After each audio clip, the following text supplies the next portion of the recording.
Bonjour et bienvenue dans ce tutoriel concernant la gestion d'un codeur incrémental de type AXE avec modulo sur un N262. Donc je réutilise un précédent projet que j'avais créé pour un autre tutoriel. Donc c'est ce projet, on va le mettre à jour. Voilà. Entre-temps, j'ai changé de contrôleur, donc je vais convertir l'équipement.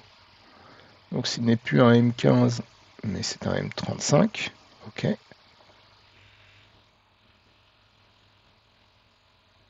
Voilà. J'ai également changé le plan d'adressage dans lequel je me connecte. Alors c'est plus 1, c'est 0. Voilà, on va juste changer ça.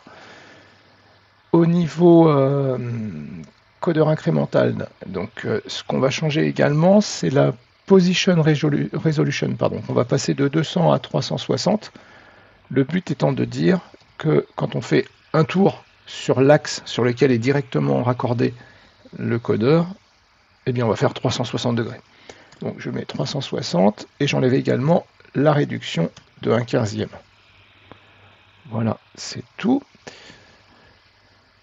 Maintenant, je vais ajouter un pouls, on va appeler SR incrémental encodeur, voilà, de type de langage structuré, donc c'est un type programme ajouté. Alors, je vais copier juste quelques lignes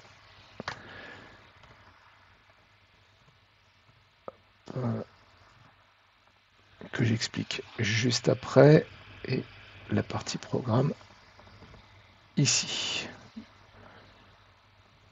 Donc quand on passe le bit X modulo à true, il passe directement à false, et on vient convertir l'axe en type modulo avec la période qui sera de 360.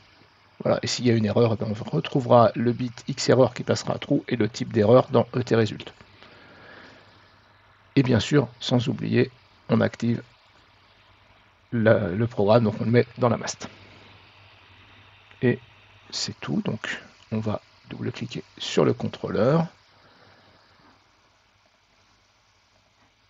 Je le sélectionne et je m'y connecte.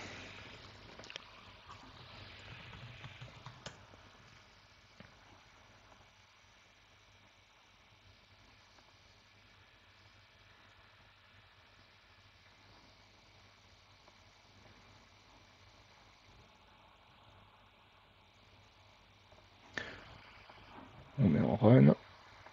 Je mets ici directement la variable de position.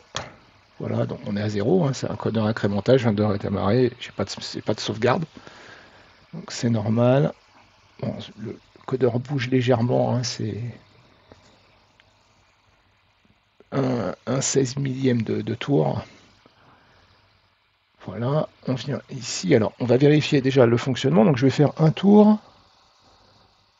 Voilà, et on va dépasser. Et donc, on passe bien ici au-delà des 360. Si je vais dans l'autre sens, pardon, je passe bien à 0. Donc, je vais mettre par exemple voilà, 48. Et ici, X modulo, je le passe à true. Ok, donc là, rien n'a changé. Hein, je suis dans le modulo. Mais par contre, si je vais jusqu'à 350 et 360, on passe bien au-delà des 3. Enfin, au-delà des 360, on revient bien à 0, pardon. Je reviens en arrière. Et quand on passe en dessous 0, on repasse bien en dessous 360. Voilà. Tout est fonctionnel. Ce tutoriel est maintenant terminé.